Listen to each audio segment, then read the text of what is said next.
Cath Miller. I'm a goat farmer, spinner and weaver. Have you made this? This is a historic West Australian wheel. This is made by Wright and Fendick in Perth. Yeah. They started making them during the First World War so that you could create a lot of greasy wool to make socks for the soldiers on the front line. So Mr. Wright, George Wright, started making wheels in the late 1800s, early 1900s. Right. And he kept making wheels until the 1970s, and they're all numbered. This is number 393. Oh. And they have one of these wheels up in the Perth Museum. They're so culturally significant for Western Australia. So just explain what's going on here. I'm just spinning some commercially prepared tops. This is from the Nundle Woolen Mill over in New South Wales near Tamworth. Yep. And it's beautiful 16 micron superfine merino. And they have a range of beautiful colours, and I'm loving spinning it. But I also spin alpaca, natural wool, silk, angora, mohair from Angora goats. So any fluff you can spin into yarn. Great, okay. So Cath, this is your favourite piece? Yeah, this is my favourite piece here. I keep Angora goats and I spin their fibre.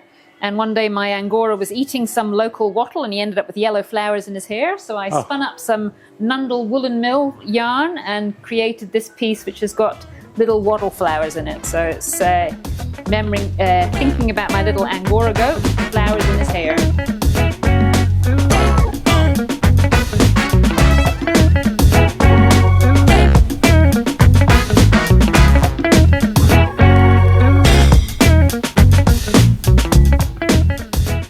And this is another piece that I've made, which is inspired by a building in Edinburgh in Scotland, which Mum used to live next door to this. Oh. And it's the yellow and black stripes on the road that I created this. So created the pattern in the warp and then wove it up to give you this asymmetric pattern.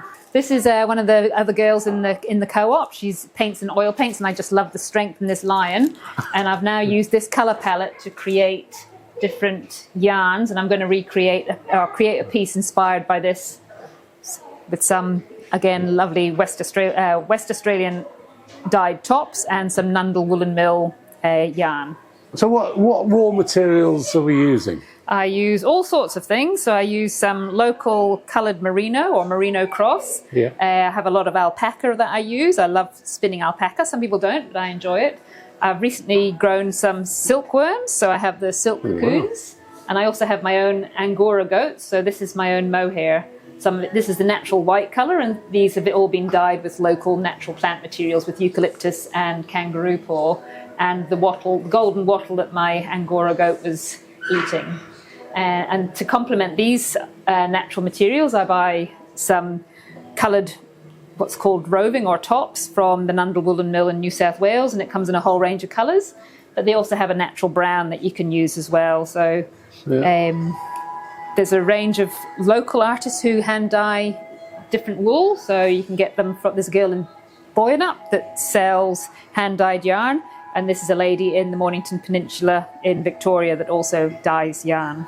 So this is a 4-shaft loom, and once you've threaded up the 4 harnesses with your pattern, you can then create all sorts of interesting shapes and patterns on the loom just by putting through the different colours. So you've got 4 shafts and 6 pedals, and depending what pedals you pick up and down will raise and lower the different harnesses, which will raise and lower the different threads to give you what's called different sheds, which is how you run the fibre through. So you can either pick it up as an even, or you can pick up 6 threads in every 10, or you can pick up 5 threads in every 10, or 4 threads in every 10. How long do you sit at this on a session, do you think? Oh, I normally sit here because I've been part of Origins Market since it opened in 2021, and my loom sits in my normal stall, and I sit there and weaving during the day, so I might get a couple of And your mind just sails away, does it? Just sails away, yeah. So it's a good meditation. It is very good. Spinning is actually better. I get a bit sleepy sometimes when I'm spinning. So when you start spinning, you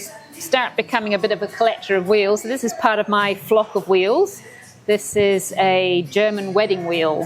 So you can tell it's a wedding wheel. They create them a little bit fancier. It's got little ivory finials on the top and little ceramic beads on the wheel. It's from the 1800s, so probably 200 or just under 200 years old, and was probably used for spinning flax or linen. It spins very fast, and I'm using it for spinning silk. So this is some of the silk I've grown, and I'm spinning a very fine silk thread. But it's beautifully engraved and was given as a wedding gift for the bride to go in when she first went into her husband's home, where she was going to be spinning her days away.